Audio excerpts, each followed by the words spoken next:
here on the Lexus CT200h event, and we are grabbing car number 2 for car at least, and we're going to be doing a series of challenges apparently, which involves going to 4 different locations in Dubai and trying to do that in the least mileage possible.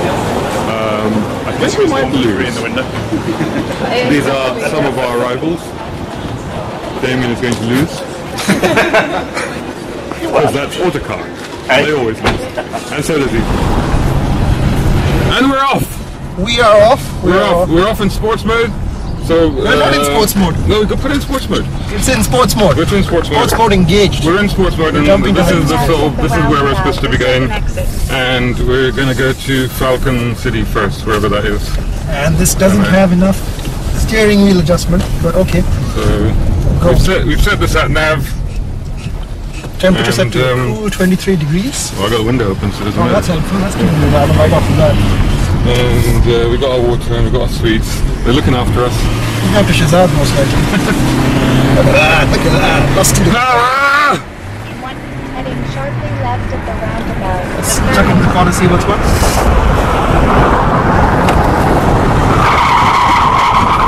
Quite a bit actually. So we got our first 4-wheel drift going. Slightly left. Slightly left. We're doing slightly left. Doesn't Dushan know the meaning of slightly left? That's what's going. Well, that's a good start. That's why the blue car went the other way. I just didn't go the other way. The sat nav you can't actually go that way. Not looking after us. Straight onto the road. We should have gone there that way. Look, we've just put more mileage on this car. Oh, we failed. We've gone 2 extra roundabouts than we had to. 2 more victims. I can find out where the hell the traction is. Go! We are approaching the first activity, which is the Falcon hybrid hunt. And we've got the record time. I think we've beaten everybody here, which is not quite the point of the exercise, but okay.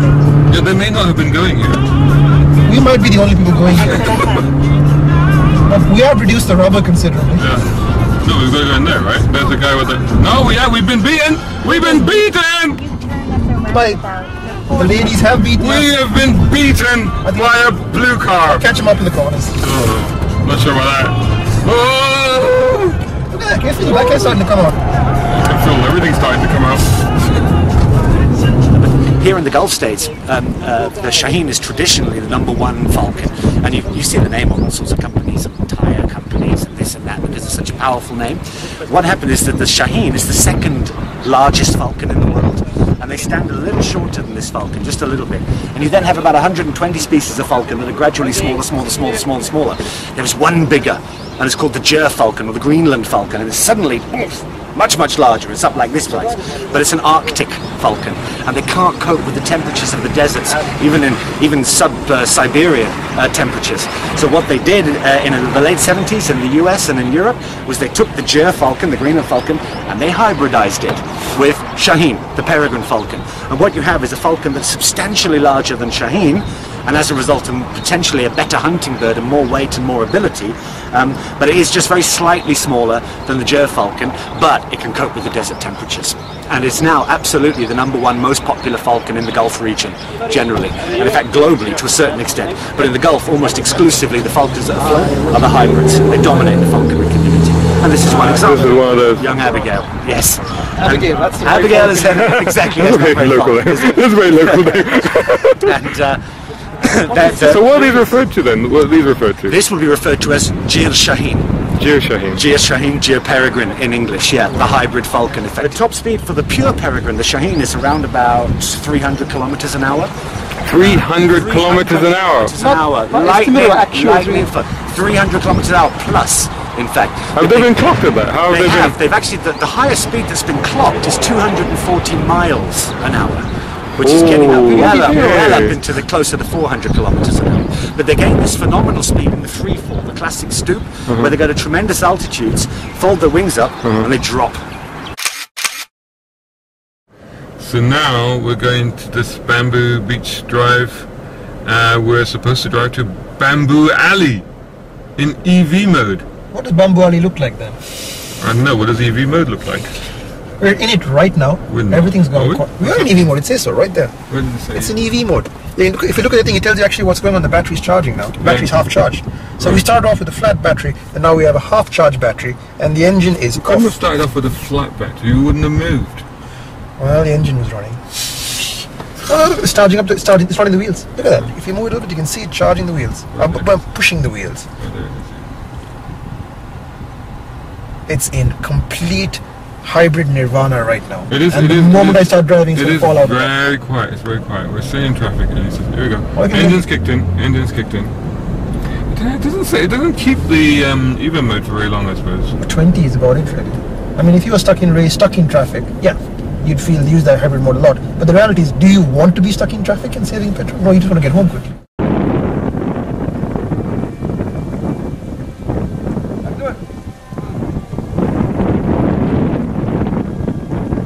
Okay, the activity here is you just go. Do we knock them over or do we go through them?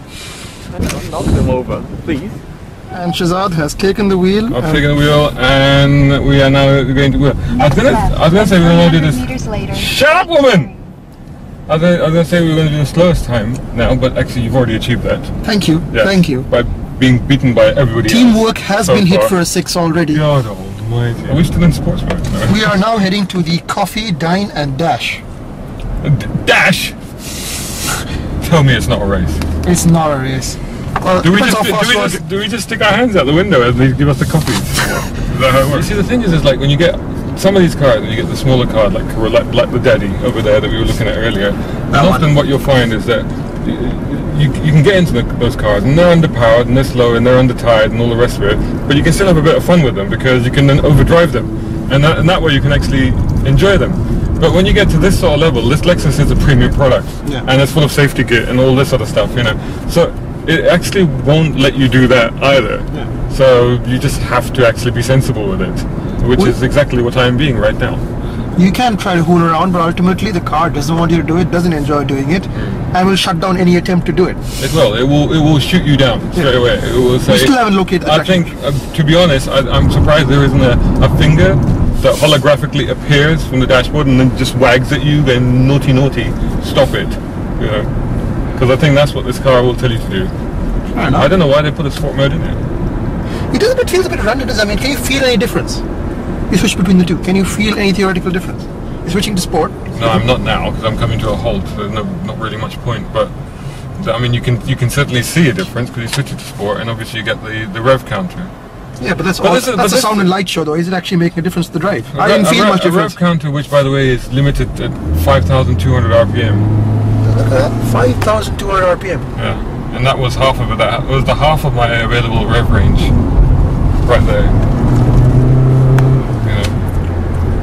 It feels torquey, though. I will say it does feel torquey. I think it's a combination of the. Actually, how do I switch this back? This display thing. Okay, let's switch it back to so I can see where the. No, that's not right. Where is it? Come on. Oh, here we go. This is supposed to be intuitive, by the way. No, it's intuitive. It's just there's just so many of them. It's just like I got like calendars. I got the day planners. News today. I've got everything. Seriously, it's just like come on. So now we know. There's only one button that cycles between them. Yeah, there's one. So here we go. Let's go. What it won't do is answer the phone. What's the status update, No, seriously, because we've made a wrong turn, but I don't understand. It's telling me to go right, and it was telling me to go that way before. This is not logical. I'm going to do what it says, because... This goes into Zabil Park. We are going into Zabil Park. Yeah, but when I was already on the side of Zabil Park, it wanted me to go to the other side of Zabil Park. But we are in Zabil Park, but we're not in the right bit of Zabil Park. Well, I don't know, but this is where it's telling us to go. No, we're there. Actually, we're right. You know what? We are okay. But can you see the man in the Lexus shirt? Straight through roundabout. Yeah, but why did it not tell me to go? Why did it want me to go? Because you can't enter this road except by that one filter road. You cannot come in. We shall not pass. I'm 200 meters later, heading right at the roundabout. Thank God, there's a man there. There's a man. He's pointing. He's pointing. We've left him. We've left him behind. My man's running. Man running. Man on foot. We got a man on foot. He's running. Why is he running though? Because we're in a car. We can't stop.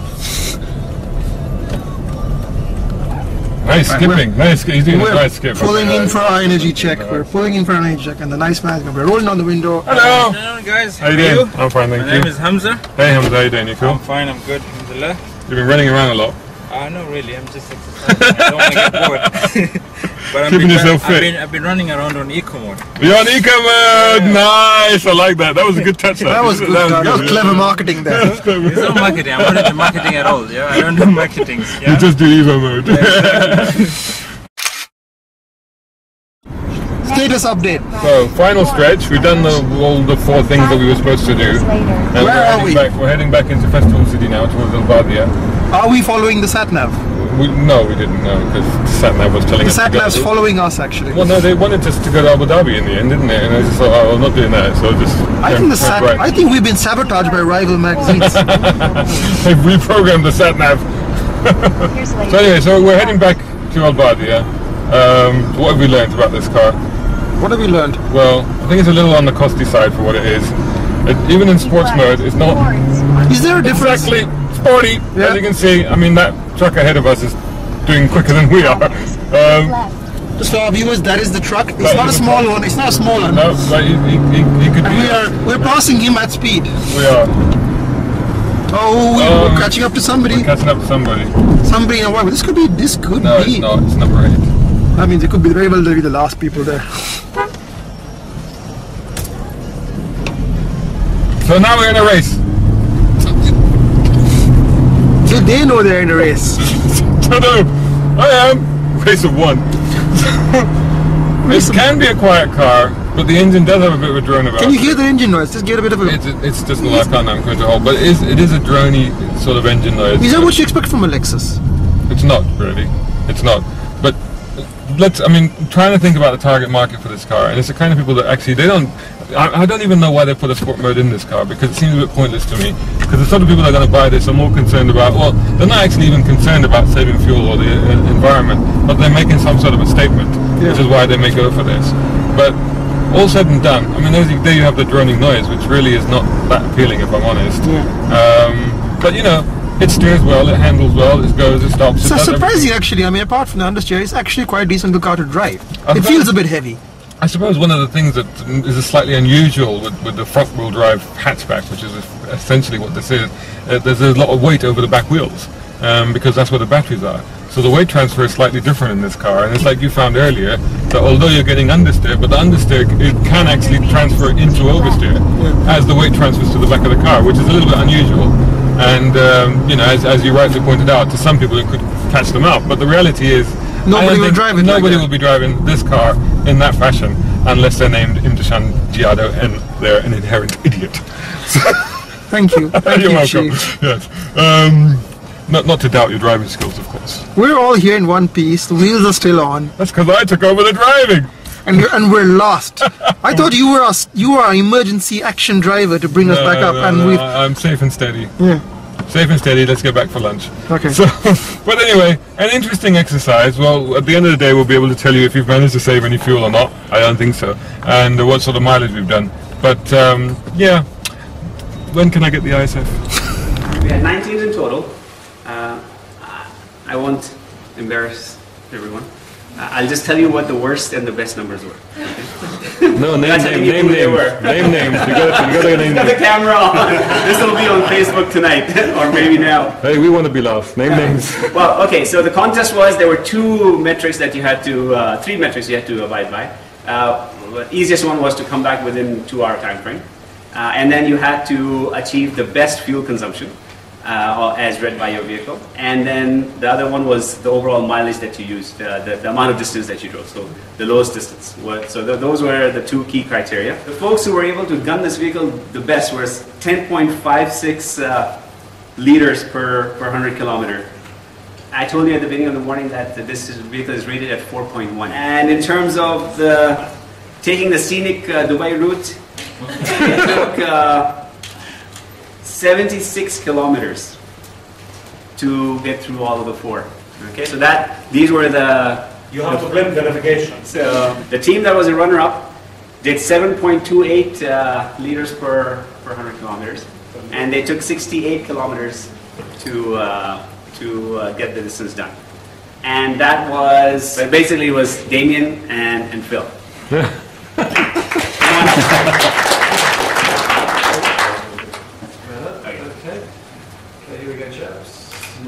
The first team with the lowest consumption and with the overall mileage at where is it? 57 kilometers to finish the whole thing, and lowest fuel consumption at 7.18 liters per 100 is Car Middle East. No way. Yes. So We went out to lose today.